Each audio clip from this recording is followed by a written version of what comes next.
فمن كان على أمر من أمور المسلمين فليتق الله فيهم.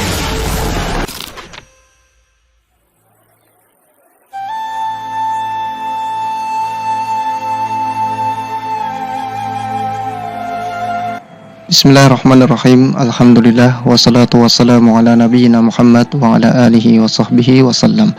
Sahabat Ismail Radio AM 774 kHz bahagia bersama Al-Quran. Alhamdulillah di pagi hari ini kembali kami menemani aktivitas Anda dalam program acara Mutiara Iman. Dan pada kesempatan pagi kali ini kita akan kembali melanjutkan pelajaran kita dari kitab Mukhtasar Jami'il Ulum wal Hikam fi Syarhi Khamsina Haditsan min Jawami'il Kalim yang ditulis oleh Al-Imam Ibnu Rajab dan diringkas oleh Dr. Ahmad bin Utsman Al-Mazid. Kita akan mulai memasuki dari hadis kedua yang diriwayatkan oleh sahabat Umar bin Khattab dan akan dijelaskan oleh Ustaz Hasan Al-Jaisi LC Hafizahullah, dan alhamdulillah beliau sudah hadir di studio Ismail Radio.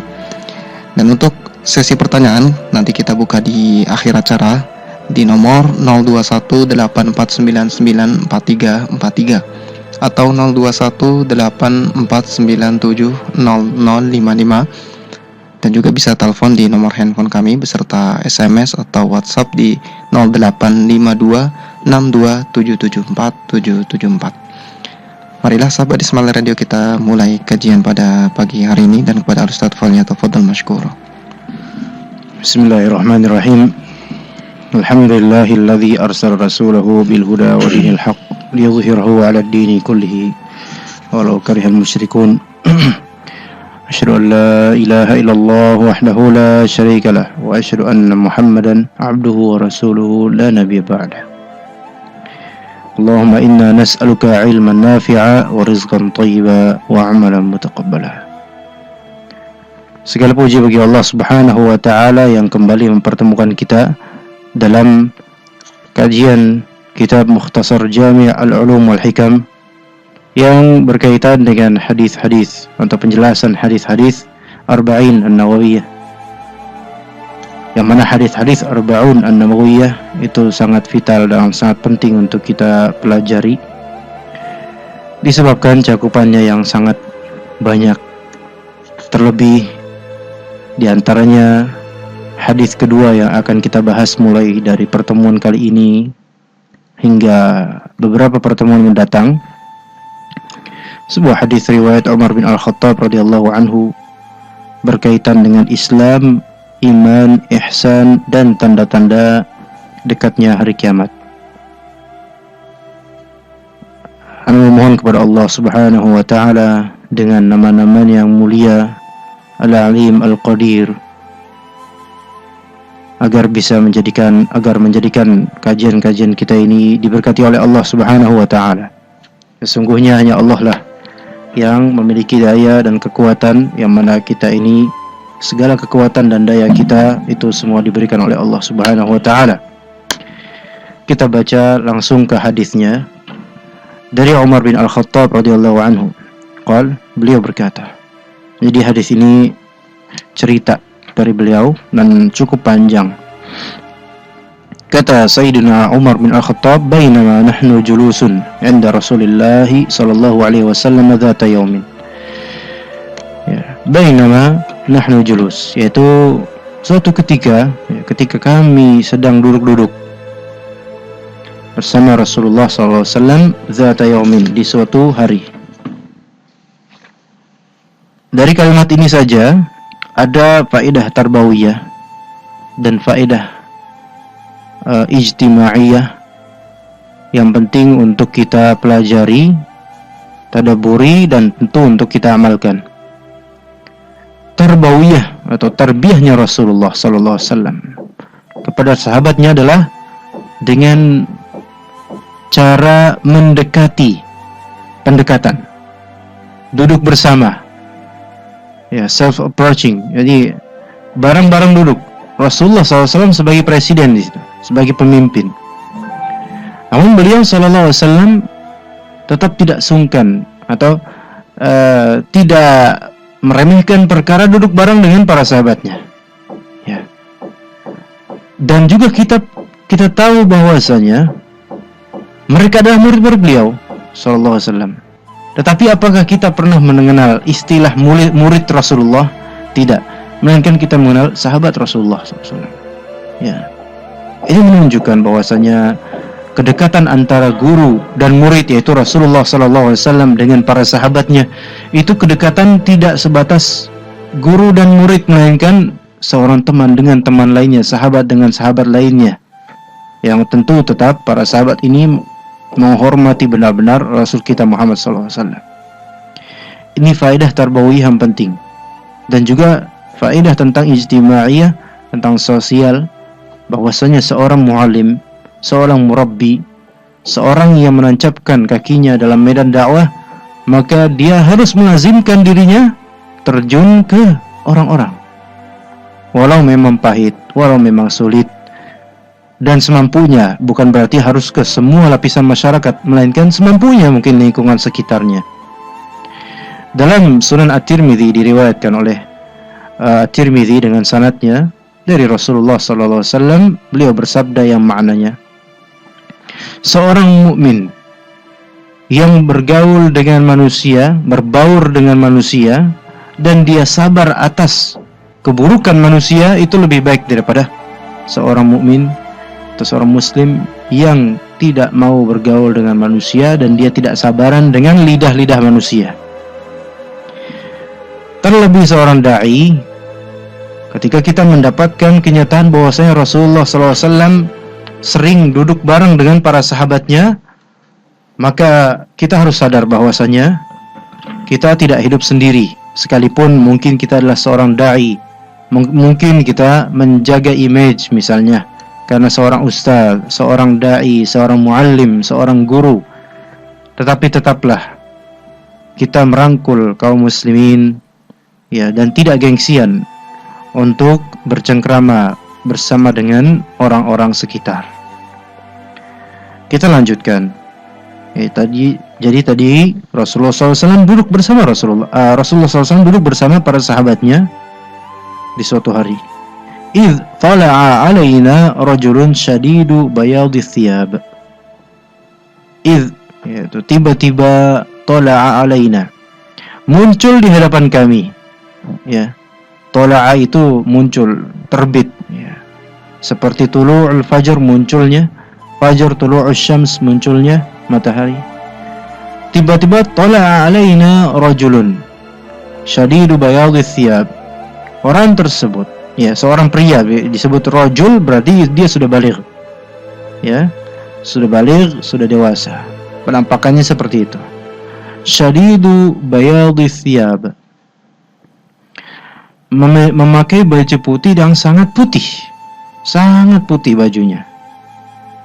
Yang mana baju putih tersebut, karena sangat putihnya, tidak terlihat bekas terkena dengan debu-debu atau pasir-pasir, padang pasir.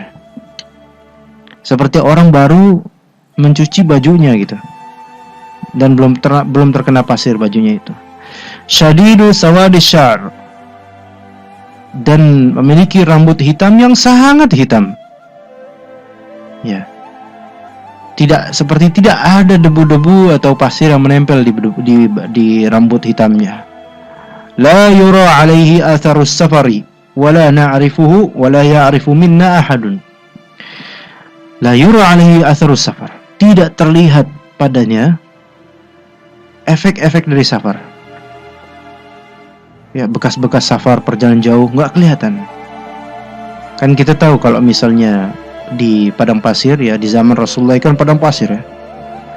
Kalau orang bepergian jauh 1 kilo aja, itu pasti akan digulirkan di bajunya banyak debu dan juga tanah atau pasir.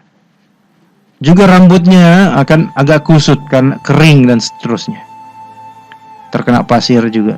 Tapi ini tidak terlihat bekas-bekas dari safar.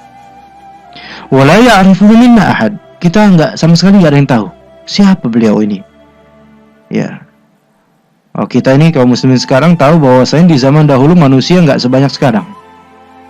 Ibarat kalau misalnya sahabat Ismail Radio sekalian, ada orang yang aslinya dulu di desa misal, pasti tahu bahwasanya orang-orang desa itu saking sedikitnya orang ya, itu tahu tetangga semuanya dalam satu RT, dalam satu kelurahan bahkan kadang ya. Bahkan tahu bapaknya siapa aja mereka ini, keturunan siapa tahu ya. Nah, itu seperti di masa-masa periode Makkah atau Madinah dahulu. Penduduknya nggak sebanyak sekarang ya kan, jauh sekarang jauh lebih banyak. Dan dulu nama pendatang itu juga nggak sebanyak sekarang, nggak banyak ya. Jadi kami tidak mengenal, berarti ini pasti orang jauh. Tetapi anehnya, kami tidak mengenal dan pasti ini orang jauh dari safar, tapi kok enggak kelihatan seperti bekas bepergian jauh, safar dari luar negeri. Sementara pada saat itu ya belum ada pesawat, belum ada komet, meteor dan seterusnya. Belum ada bis dan seterusnya. Ya. Hatta jalasa ila Nabi, sampai kemudian orang asing tersebut duduk kepada Nabi sallallahu alaihi wasallam di hadapan Nabi. Fa asnada rukbatayhi ila rukbatayhi, kemudian menyandarkan lututnya ke lututnya Rasul sallallahu alaihi wasallam. Ya. Wa wada'a kaffayhi ala fakhidayhi, dan kemudian pria asing tersebut meletakkan kedua tangannya di atas kedua paha Rasulullah sallallahu alaihi wasallam, berhadapan dan sangat dekat. Tapi ini menunjukkan kelembutan ya. Menunjukkan kelembutan.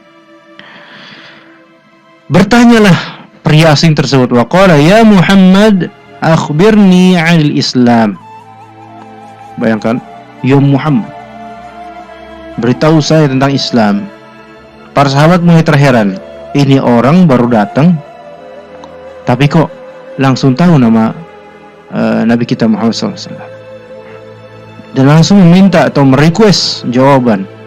Akhbirni 'anil Islam, kabari saya, kasih tahu saya tentang Islam wahai Muhammad.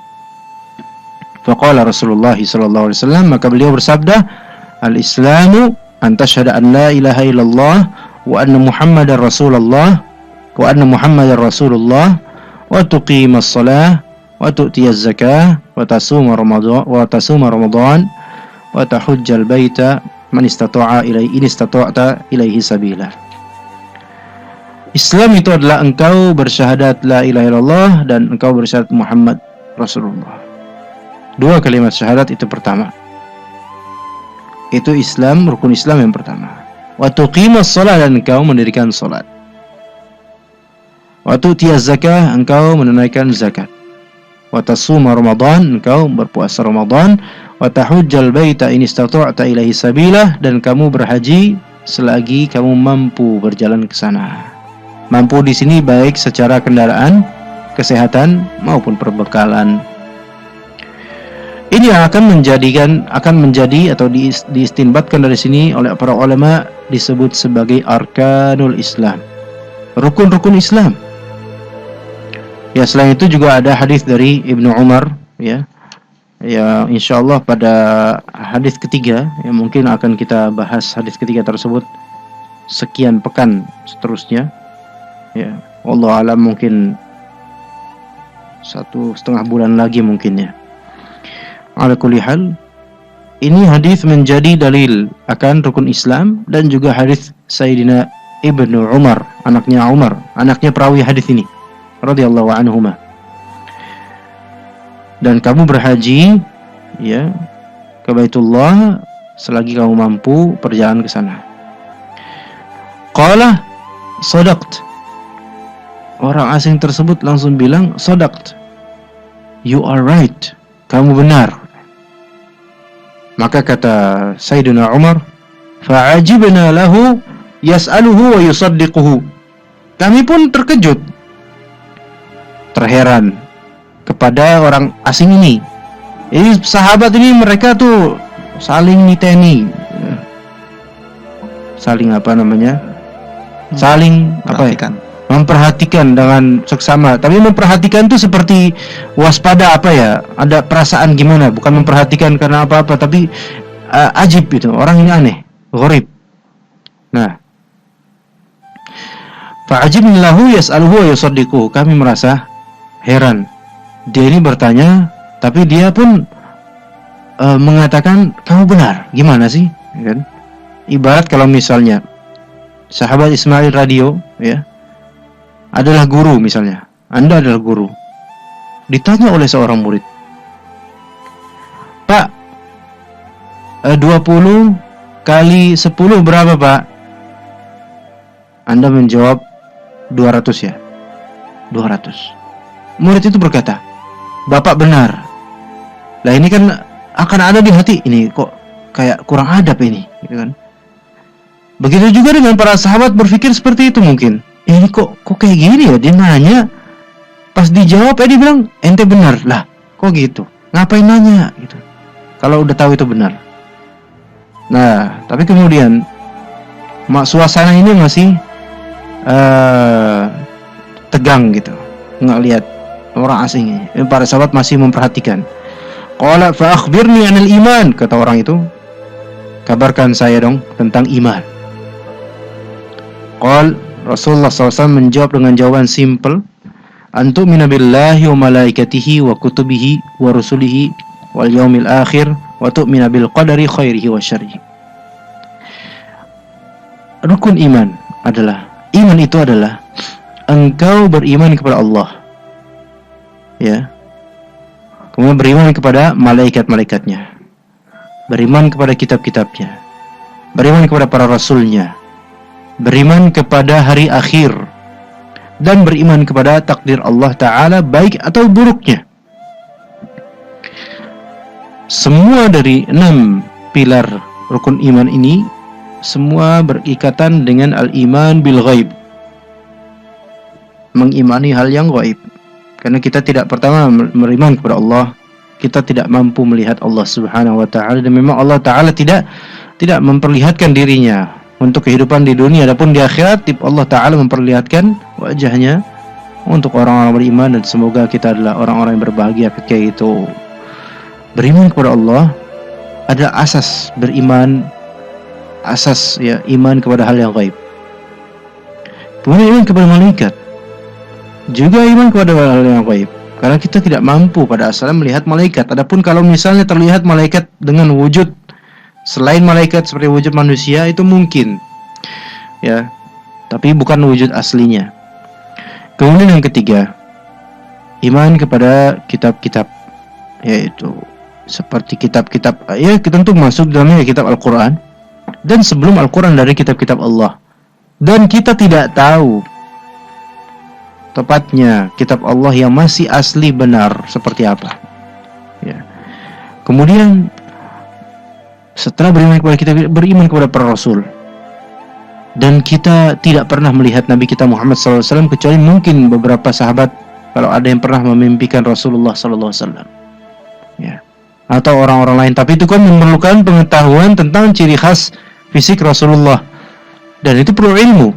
Jadi nggak sembarangan orang awam bisa mengklaim dirinya melihat Rasulullah SAW, padahal dia tidak pernah mempelajari sirah, tidak pernah mempelajari hadis-hadis yang menerangkan tentang bentuk fisik beliau. Bagaimana kalau misalnya dia hanya mengakui saya melihat Rasulullah karena apa, di dalam mimpi saya ada orang bilang saya adalah Muhammad Rasulullah. Coba tanya fisiknya seperti apa Rasulullah ya. Pas lihat saya Rasulullah, oh Rasulullah itu gemuk sekali tubuhnya, ini berarti salah. Rasulullah nggak terlalu gemuk, dia kekar. Ala kulli hal, kita juga tidak tahu Nabi Isa seperti apa, dan para nabi lainnya. Oleh karena itu, para ulama melarang ya kita menggambar karikatur Nabi atau membuat film yang ditampakkan di situ Nabi seperti apa mukanya, nggak boleh. Karena kita dilarang untuk sok tahu tentang fisik para Rasul. Jangan sampai kita seperti mengabarkan begini fisiknya tapi ternyata tidak, atau menyerupakan fisiknya para nabi seperti ini. Jangan bertasyabuh kepada orang-orang Nasrani. Orang-orang Nasrani ini mereka menyerupakan fisiknya Isa alaihissalam seperti ini, padahal bukan. Dan jangan bertasyabuh kepada orang-orang yang bertasyabuh kepada Nasrani, yaitu kaum Syiah. Mereka menciri fisikkan seperti apa Nabi Muhammad, seperti apa Sayyidina Ali, dan seterusnya ya. Ala kulli hal, janganlah kita bertasyabuh kepada minimal kepada orang fasik pun jangan. Kemudian beriman kepada beriman kepada hari akhir, yang mana kita tidak tahu kapan terjadinya. Kita hanya diberitakan oleh Allah dan Rasulnya tentang ciri-ciri dekatnya hari kiamat dan apa yang akan terjadi ketika hari kiamat itu pun dari yang Allah Ta'ala beritakan kepada kita, belum semuanya mencakup apa yang terjadi karena globalnya saja. Tentu yang terjadi nanti jauh lebih dahsyat. Kemudian beriman kepada takdir Allah, baik atau buruknya. Takdir Allah Subhanahu wa Ta'ala. Tidak ada yang bisa menuliskannya, memprediksikannya, nggak bisa. Dilarang bagi kita untuk menyatakan akan terjadi begini atau akan terjadi begitu tanpa menyebutkan insya Allah.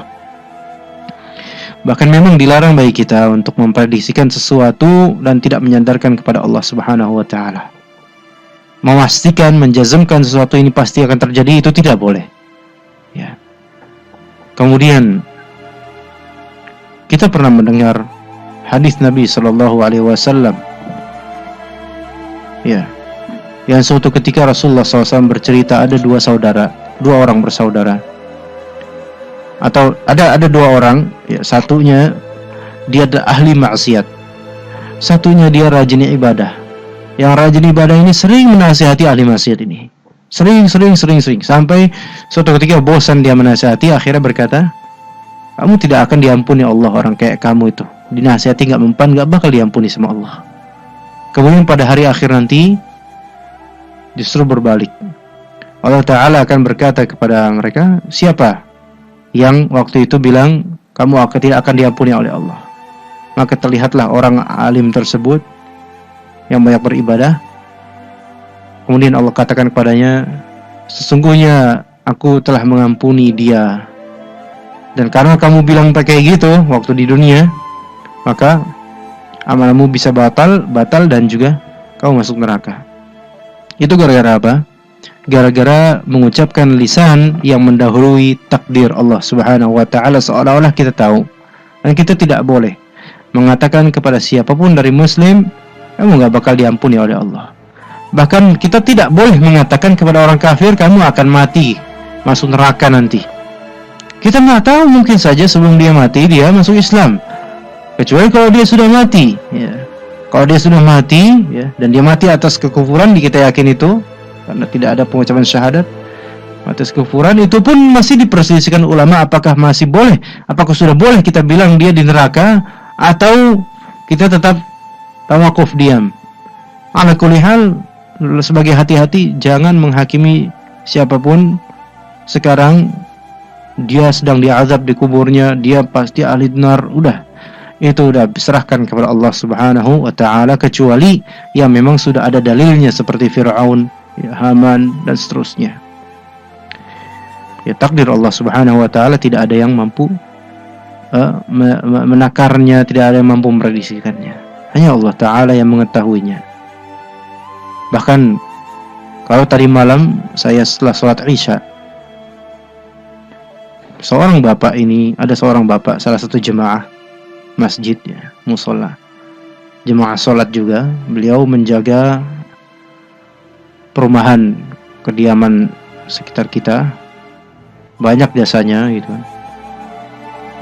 Kita tahu kemarin ini hujan deras sampai malam, ya, atau menjelang malam, sore sampai menjelang malam, deras sekali sehingga area dekat musola itu pada banjir, ya. Dan ketika banjir, selalu bapak ini adalah orang yang paling pertama yang mungkin senang hatinya, karena dia hobinya memang mancing, menjala ikan. Karena memang di selokan dan di banjir itu biasanya akan ada ikan.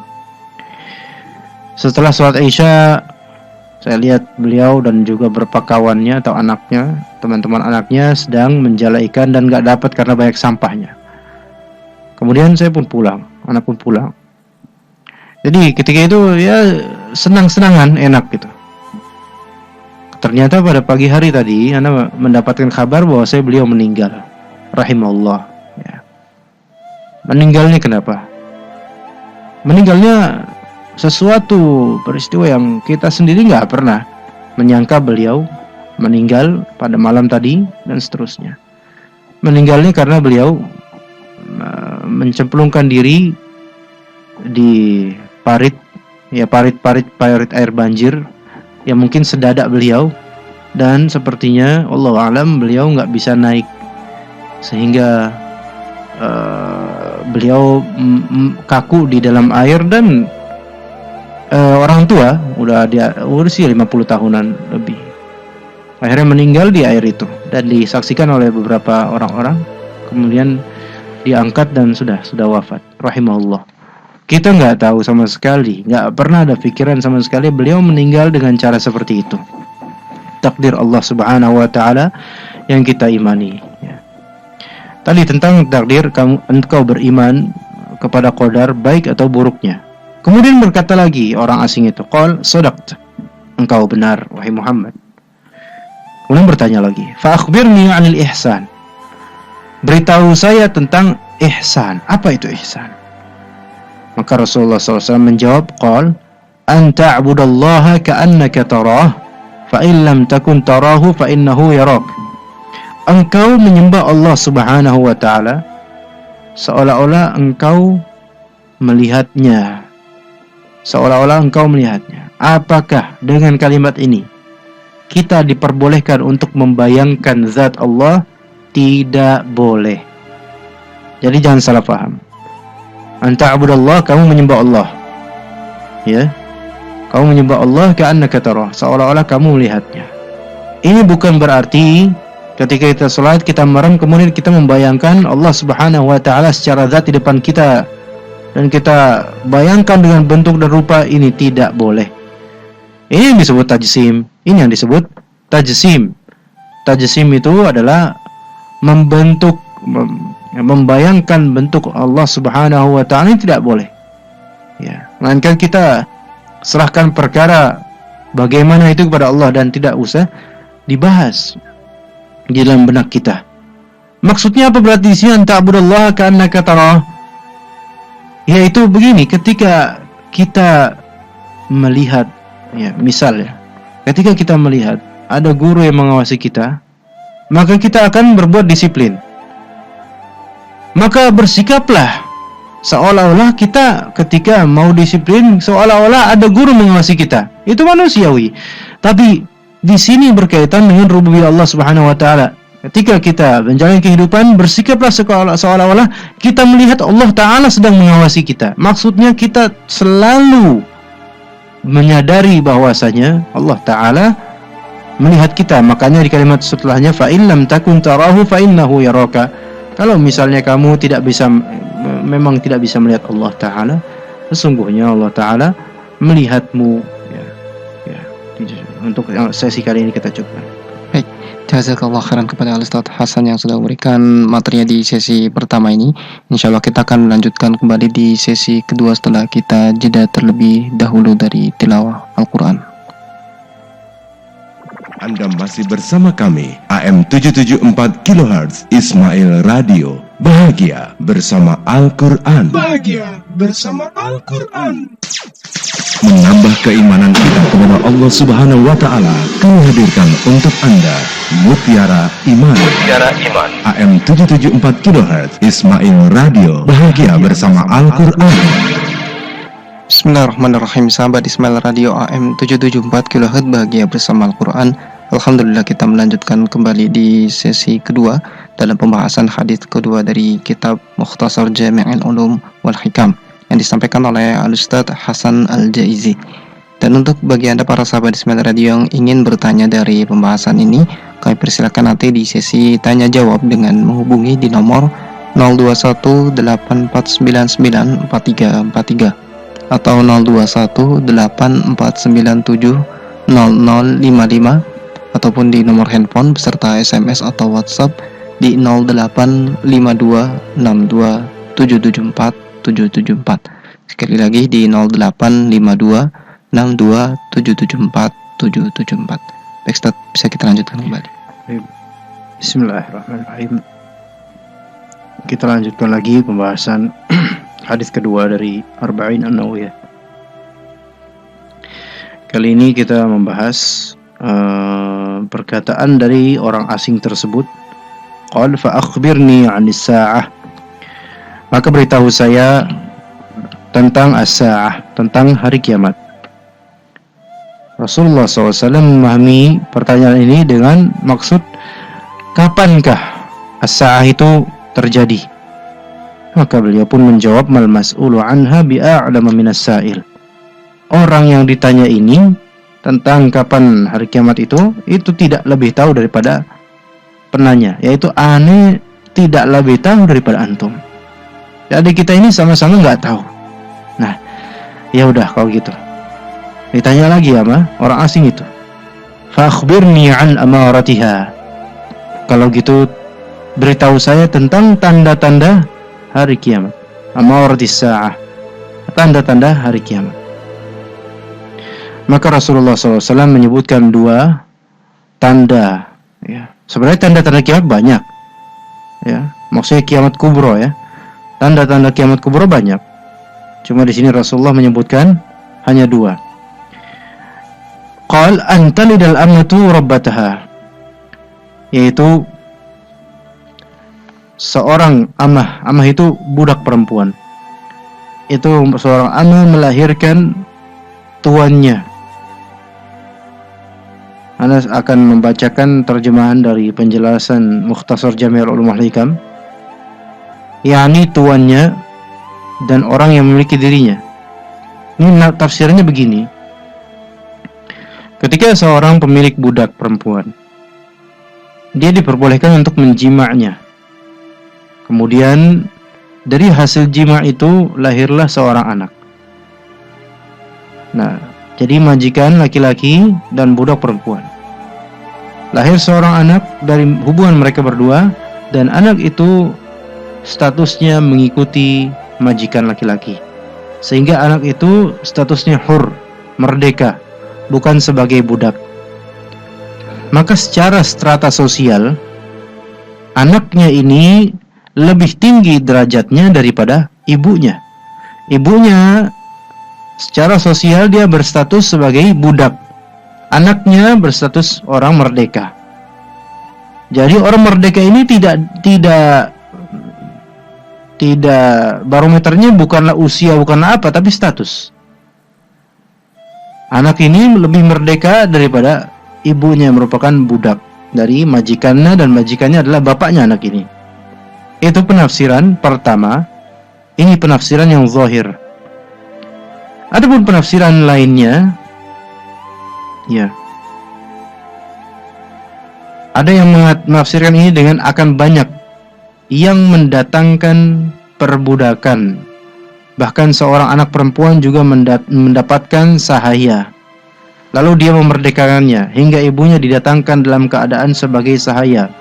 Lalu si anak perempuan itu membelinya dan menggunakan tenaganya karena tidak mengetahui bahwa ia adalah ibunya. Maksudnya bagaimana? Ala kulli hal, maksudnya perbudakan itu banyak kelak. Kemudian sampai seorang anak perempuan itu berusaha untuk membebaskan budaknya, dan dia bertahu, tadinya tidak tahu. Akhirnya dia tahu bahwasanya yang dia bebaskan adalah ibunya dia sendiri. Dari tanda-tanda yang pertama ini, ya, tanda-tanda yang pertama ini menunjukkan cepatnya bergulirnya sesuatu. Tapi ada juga yang menafsirkan dari para ulama bahwasanya ini tidak ditafsirkan secara zahir, melainkan secara majaz, yaitu seorang ibu melahirkan orang yang akan menganggapnya sebagai budak. Maksudnya ibu ini melahirkan anak yang akan mendurhakainya dan memeras dirinya. Ya, padahal ibu ini telah berbakti pada anaknya sejak lahir anaknya itu. Tapi ketika besar, kemudian akan durhaka pada ibunya. Kalau tak penafsirannya seperti ini penafsirannya sangat tercermin di realita kekinian, banyak. Tapi yang dicerminkan di realita kekinian itu semata-mata rata-rata disebabkan karena memang anak tersebut tidak dididik. untuk berbakti pada orang tua dalam koridor Islam. Ya. Dari kecilnya tidak dididik. Ala kulli hal itu berapa penafsiran. Kemudian ada juga yang tak kalah menariknya dari tanda-tanda kiamat yang sangat-sangat terlihat isyaratnya di zaman sekarang. Wa antaral hufatal urat al-'alata ri'a asy-sya'i yatatawaluna fil bunyan. Ya. Kamu akan melihat al-hufat. Al-hufat di sini orang-orang yang tidak pakai sendal, telanjang kaki. Al-urat, tidak berpakaian. Ya, kalaupun berpakaian itu compang-camping atau minimalis pakaiannya. Maksudnya minimalis bukan karena dia pakai pakaian you can see, bukan, tapi pakai pakaian yang menunjukkan dirinya itu kekurangan dana untuk membeli pakaian lainnya yang lebih baik. Al-'alah, miskin. Ya, fakir. Ya, makanya dalam surat Ad-Duha, wajadaka 'ailan fa'aghna.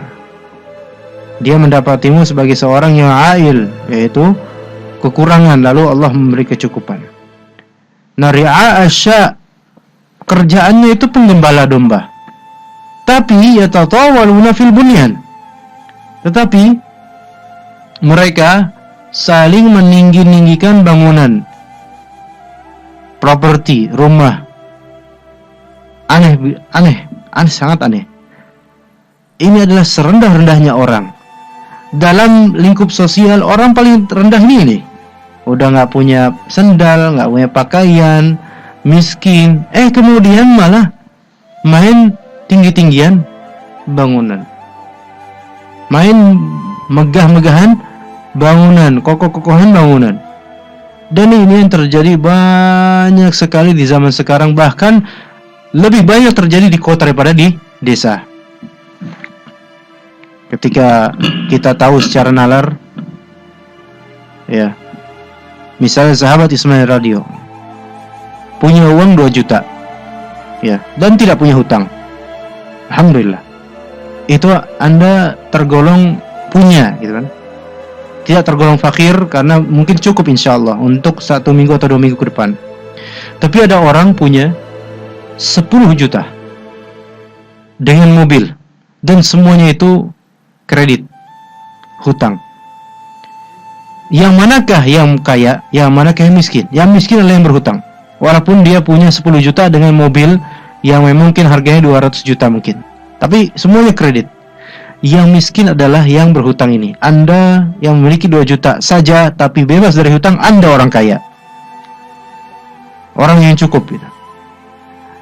Kalau kita lihat di zaman sekarang, betapa banyaknya jasa kredit motor, kredit mobil, sangat banyak.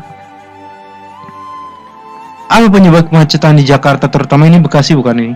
Bekasi. Masya Allah, Bekasi dulu terkenal, mungkin juga dulu, sekarang juga terkenal macetnya, selain panasnya juga mungkin, ya. Nah, kenapa macet Jakarta? Bahkan bukan di Jakarta saja, mulai merayap ke daerah-daerah di luar Jabodetabek.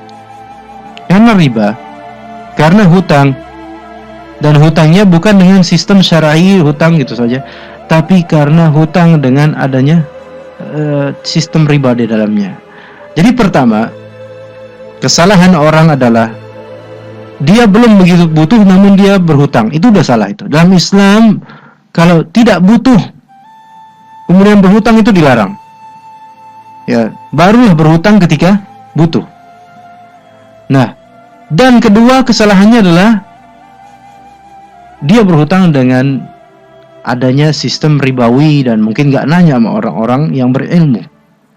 Maka beginilah jadinya, enggak bakal tersolusikan kemacetan di Jakarta ini atau daerah sekitarnya kecuali dengan kembali kesadaran kaum muslimin akan tauhid dan syariat Islam. Ya. Nah, kita dapatkan orang-orang ini, mereka saling meninggikan bangunan rumah, gedung-gedung pencakar langit di Jakarta Pusat misalnya. Anda tanya kepada mereka, apakah ini semua dari semua perekonomian untuk gedung ini Apakah ini bersih dari yang namanya riba dan hutang? Tidak sama sekali, tidak bersih. Ini menunjukkan semua orang-orang ini sudah miskin. Ya, miskin. Ini yang dimaksud di sini. Ada orang sebenarnya nggak punya apa-apa, dia kaya kelihatannya karena hutang. Dan ketika dia berhutang, maka makin miskin sebenarnya. Tetapi zahirnya kemudian bermegah-megah, bermewah-mewah. Ini yang terjadi di masa kini. Ya, sangat terjadi. Ya. Makanya kita harus banyak-banyak introspeksi diri. Jangan sampai tanda-tanda kiamat yang negatif ada pada diri kita. Ya. Baik yang anak, jangan sampai durhaka sama orang tuanya. Dan jangan sampai bodoh-bodoh amat jadi orang gitu kan. Maksudnya bodoh-bodoh amat di sini terlalu bodoh sehingga nggak ngerti apa-apa tentang agama. Karena kata Nabi SAW, inna min asyratis sa'ati an yurfa'al ilmu wa yadharul jahl. Sesungguhnya di antara tanda-tanda hari kiamat adalah diangkatnya ilmu, yaitu diwafatkannya para ulama, dan munculnya kejahilan tersebar di mana-mana. Jangan sampai kita menjadi orang-orang jahil. Berarti kalau kita mau menjadi orang-orang jahil sama dengan mau diperlihatkan diri kita sebagai tanda-tanda kiamat yang negatif. Tsumman talaqa. Kemudian kita lanjutkan. Setelah dijawab oleh Rasulullah SAW dengan jawaban tadi, maka tsumman talaqa, beliau pun intolak, bertolak, yaitu pergi. Orang itu pergi, bukan Rasulullah, orang itu yang pergi. Falabithtu maliya, lalu aku pun diam beberapa jenak. Ya, ini kan pada bengong sahabat, diam aja ngeliatin orang itu pergi. Ya, jadi para sahabat bengong ngeliatin. Nah, tsumma qala lima, barulah kemudian yang membuka perbincangan adalah Nabi kita Muhammad SAW. Berkata Nabi Muhammad, ya Umar, Umar, atadri man sa'il? Kamu tahu nggak siapa yang nanya tadi? Orang itu siapa? Kamu tahu nggak? Qultu, aku menjawab. Kata Sayyidina Umar, Allahu wa rasuluhu a'lam. Allah dan Rasulnya lebih tahu. Ya, sebelumnya permasalahan kalimat Allahu wa rasuluhu a'lam. Ada pertanyaan yang bagus di sini, bisa kita petik faedahnya. Bolehkah ketika sekarang kita ditanya tentang sesuatu terus kita memang nggak tahu, kemudian kita bilang Allahu wa rasuluhu a'lam? Nah, jawabannya perlu dirinci. Jika pertanyaan tersebut berkaitan dengan ilmu syar'i, maka boleh kita mengatakan Allahu wa rasuluhu a'lam. Tetapi jika pertanyaan tersebut sifatnya tentang kauni, ilmu yang di luar agama, ya misalnya apa ibu kota dari Rusia, antum nggak tahu, maka antum jawab Allahu a'lam atau Allahu wa rasuluhu a'lam? Allahu a'lam. Ya, tidak ada kaitannya dengan Rasulullah SAW di sini. Bisa dibedakan? Ana ulangi. Ketika kita ditanya tentang perkara agama, kemudian kita tidak tahu misalnya, boleh bagi kita untuk mengatakan Allahu wa rasuluhu a'lam. Kenapa? Artinya Allah dan Rasulnya a'lam adalah Allah dan Rasulnya lebih mengetahui. Sebagaimana jawaban Sayyidina Umar di sini. Rasulullah telah wafat. Iya, Rasul telah wafat, tapi beliau pasti yang paling tahu tentang hukum agama, tentang agama kita. Misalnya Anda ditanya, apa hukumnya ya menjual, ya jualan ya barang dagangnya ditaruh di dalam kelas, kemudian kita sebagai penjual kabur, maksudnya kabur nggak ada di lapak itu. Kita cuma nulis data-data barang-barang harganya berapa.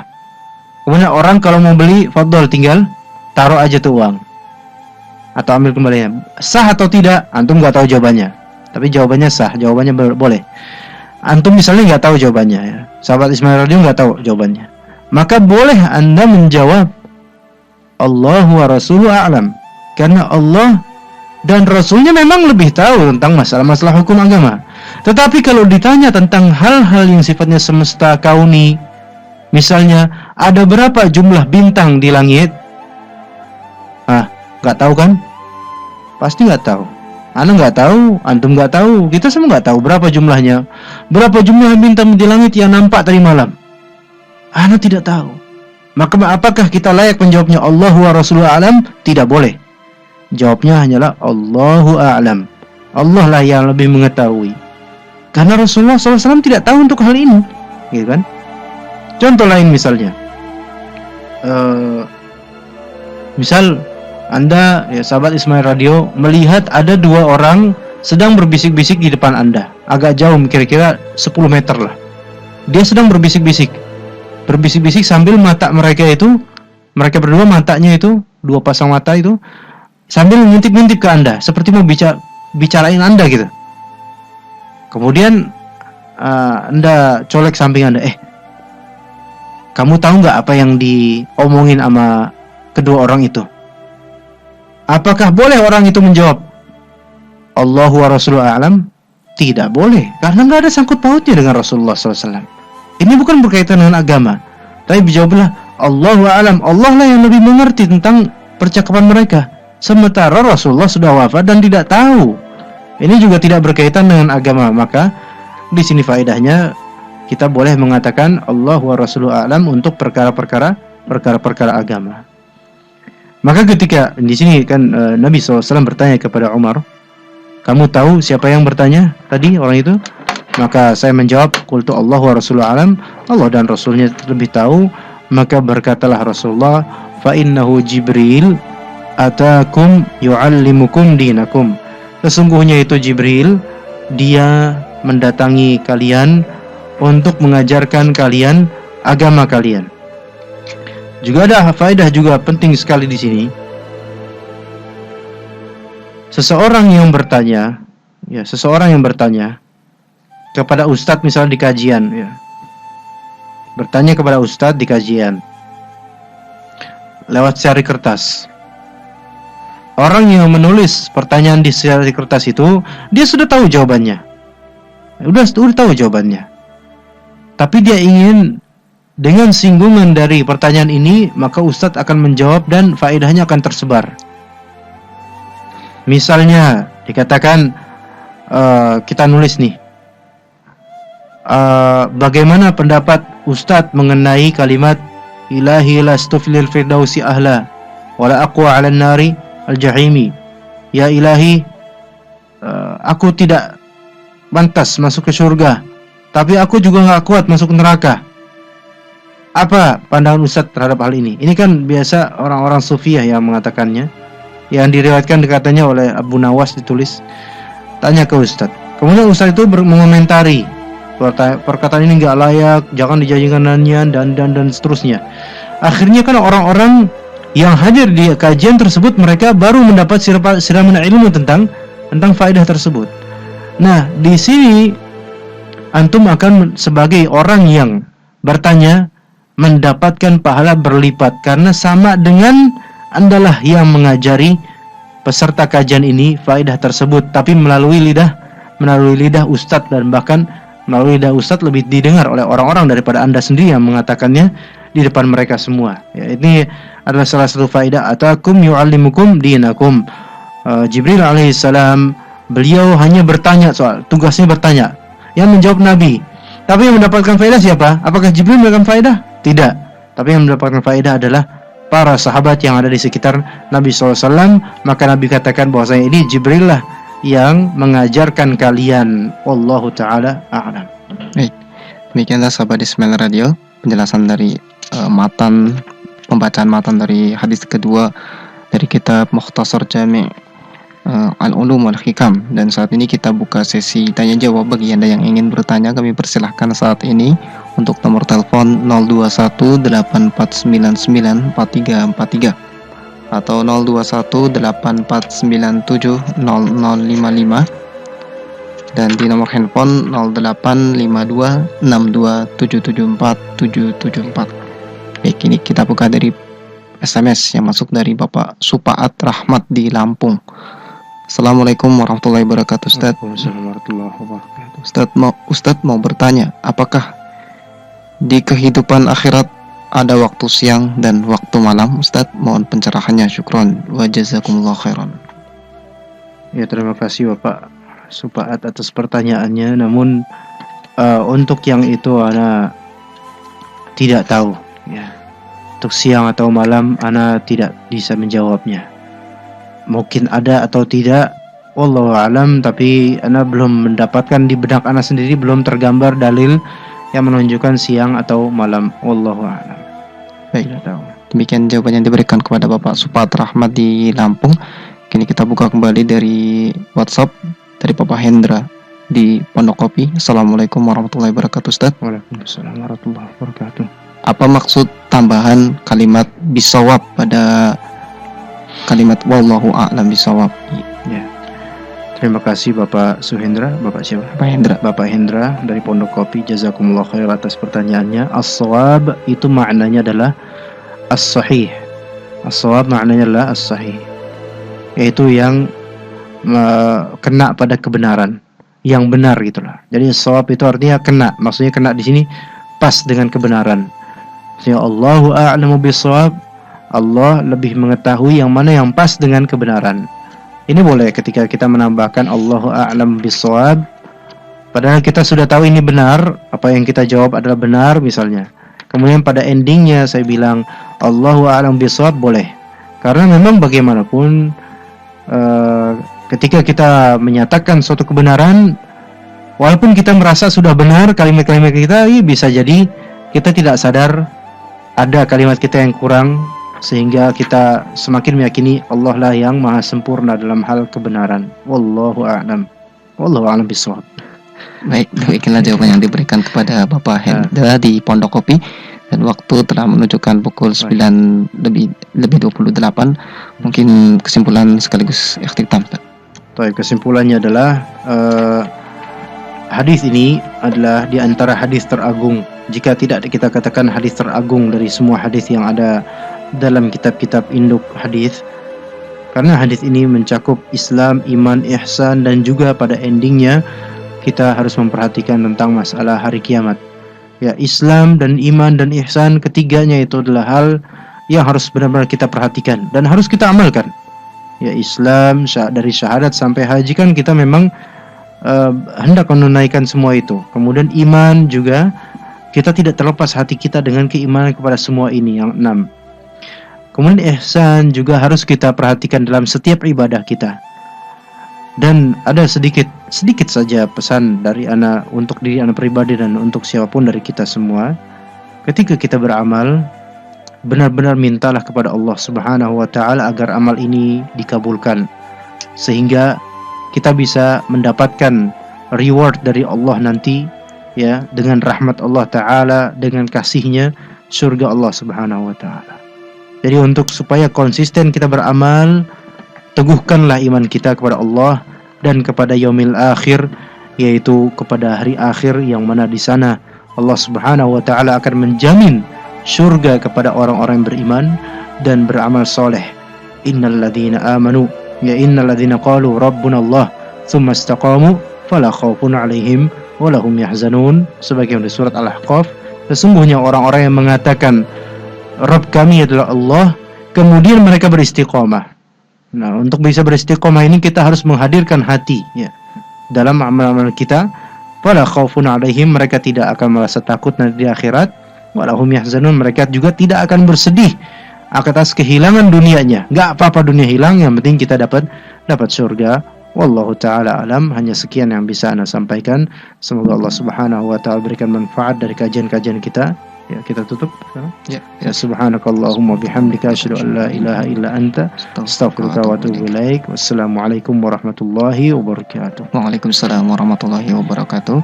Kami dari kru Ismail Radio mengucapkan jazakallah khairan kepada Al-Ustaz Hasan Al-Jaizi yang sudah memberikan kajiannya pada pagi hari ini. Dan untuk sahabat Ismail Radio, kita bisa ikuti kelanjutannya di pekan mendatang setiap hari Selasa pukul 08.30 waktu Indonesia Barat dalam program acara Mutiara Iman. Kami yang bertugas pamit undur diri di hadapan ruang dengar Anda, kurang lebihnya mohon maaf, dan kami ucapkan pula jazakumullah khairan kepada beberapa penanya tadi yang masuk, dan kepada sahabat Ismail Radio atas kebersamaannya di frekuensi AM 774 kHz Ismail Radio, bahagia bersama Al-Quran. Wassalamualaikum warahmatullahi wabarakatuh.